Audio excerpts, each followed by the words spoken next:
Why do we need time zones? Time zones may be a complex. There are a lot of strange things in the world. Whether it's a small Pacific island nation that utilizes UTC +14 despite the fact that the logical limit is +12, an Asian nation that spans 5 time zones but only uses one, or other countries or parts within countries who refuse to employ a time zone to the nearest hour. Looking at a map of the world's time zones reveals just how messed up things really are. Time zones are a brand new concept that has only been made essential by technological advances, particularly in the railways. Previously, each town and city had its own local time based on the sun, but time zones became necessary due to the need to synchronize with other regions. Since the conclusion of the 19th century, technological improvements have not only continued, but have accelerated. With the ever-connected world we live in the 21st century, the internet era, some have begun to doubt the utility of time zones. Is it really necessary to have time zones? Isn't it possible that the whole world exists in a universal time zone? Everyone would have the same time, all of the time, everywhere. It may appear to be a radical idea, but it is one that multiple individuals have made a compelling argument for, particularly in the last 5 years or so. First of all, it is crucial to point out that no one is claiming that some individuals completely reverse their lives, such as sleeping during the day and working at night, while others in other areas of the world enjoy the typical day-night cycle. Instead, civilization would continue to base its sleeping patterns on their location's sun, simply shifting the time to keep up with the rest of the world. As a result, Australians may find themselves waking up at 8 p.m. rather than 7 a.m. It might be strange at first, but people would become accustomed to it.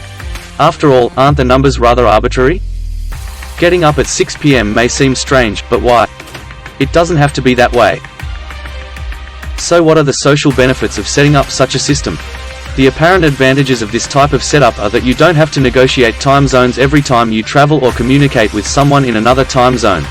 An 8 p.m. phone call in New York would be the same as an 8 p.m. phone call in Vienna. The elimination of time zones would provide great flexibility. Businesses and individuals may have more flexibility in how they schedule their days. A one-time zone for all could help many people transition to more convenient working hours in a world where the typical 9 to 5 is becoming less and less popular. There would also be less traffic, which would be a societal gain. Rush hour in the morning would be less hectic and chaotic if start times were staggered over many hours, with fewer people trying to get to work at the same time. Many workers would also be able to access services that they would not be able to get under the current system, such as going to the bank. Banks are often only open during business hours, so someone working those hours would be unable to locate a convenient time to visit their local branch. A trip to the bank may become considerably easier for many individuals if there were no tight, inflexible workdays.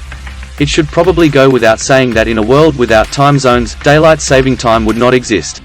Workdays, on the other hand, might be altered over the year to better align with the sun's seasonal journey. It would work the same way as daylight saving time, but without the annoying inconvenience of losing an hour in the spring and gaining an hour in the fall.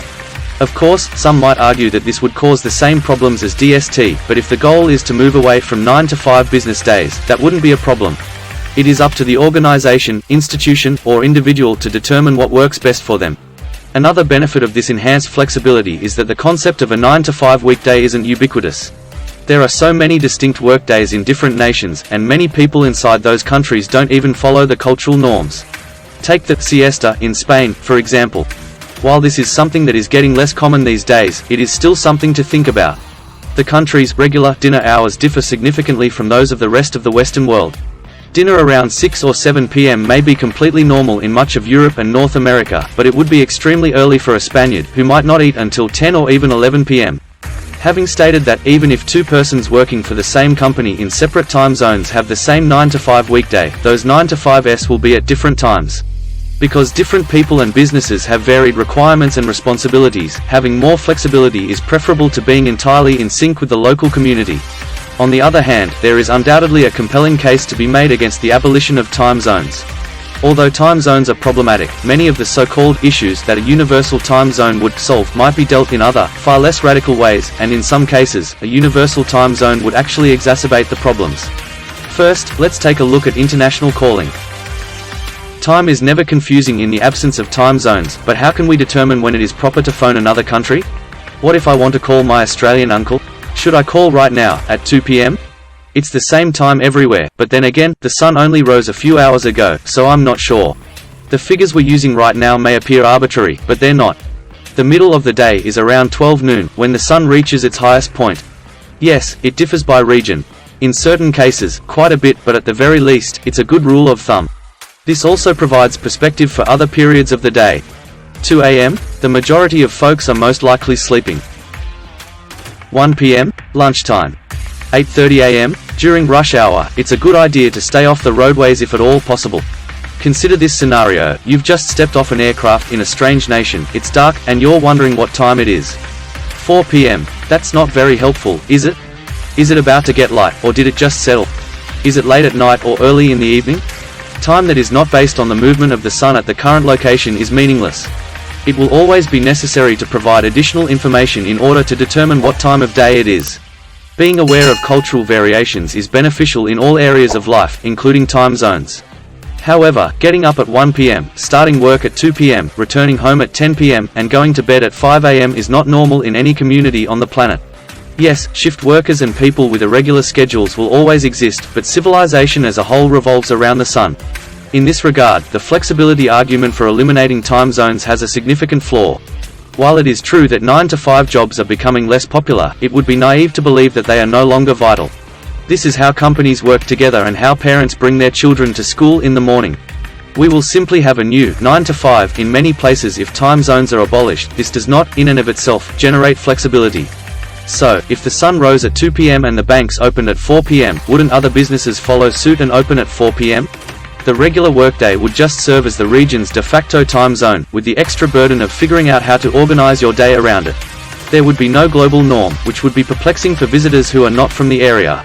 On the extreme end of the spectrum, you could wind up with a global version of the situation that exists in Western China right now. While Beijing's government has decreed that their local time be the only official time zone for the whole country, huge areas of the country's western region now use an unofficial time zone to keep their days more in sync with the sun. It's not impossible that if the official time zones were abolished, different parts of the world would simply adopt their own local unofficial time zones. Ultimately, the benefits of having a relevant and universal time frame are far more essential than having a universal time. Furthermore, flexibility can be obtained without abandoning time zones. If a corporation wants its employees to arrive at 10 a.m. rather than 9 a.m., they can do so. Nothing is going to stop them. Another issue with days of the week and words like today and tomorrow is that they are slightly less evident. This difficulty would only exist in portions of the world far away from the prime meridian if we utilized UTC, but it would be a significant one. A solar day and a calendar day, regardless of location, are more or less in sync with contemporary methods. The day shifts from Monday to Tuesday at 12 a.m., making it technically the middle of the night. Consider a place like New Zealand, where the time zones have been completely reversed. Today and tomorrow suddenly lose much of their meaning. Sleeping would be frequent in the middle of the day, and Monday would become Tuesday in the middle of the workday. When you come at work at 9 p.m. and your boss requests a report by tomorrow, does he mean at 1 a.m.? Is he referring to 9 p.m. the next day, the start of the next workday? The meaning of the days of the week would be utterly lost. Monday, Tuesday to Friday, Saturday would be workdays, with Saturday, Sunday and Sunday, Monday being weekends. Aside from the apparent confusion this would bring on a day-to-day basis, there's also the extra complication of holidays or religious holidays. When would the new year be observed? Is it 3 o'clock in the afternoon? But, aside from hypothetical issues, there are also more real-world issues to consider. It would be impossible to compel the entire world to adopt a single time zone. Remember that certain countries around the world have chosen not to use the metric system. But it wouldn't just be the US. Getting China, Russia, India, Japan, and Australia to switch to the same time would be difficult. So, even if a world without time zones were advantageous, it would be impossible to achieve. In certain, specific circumstances, such as flying, having a universal time zone makes sense. Because absolute precision and a complete lack of ambiguity are required, UTC is used by all pilots and air traffic controllers. In that sense, we already have a universal time, we just don't utilize it very often. There's no denying that time zones in their current form are unnecessarily complicated and convoluted, but that doesn't imply we should abandon them entirely. Countries should collaborate to make time zones easier to understand and as logical as feasible. The first adjustment should be to remove any time zones that are not to the nearest hour, and then we can proceed from there. Are you in favor of having a single time zone?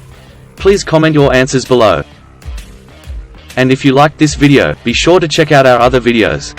Thanks for watching, and as always, don't forget to like, share and subscribe. Could be anything channel. See you next time.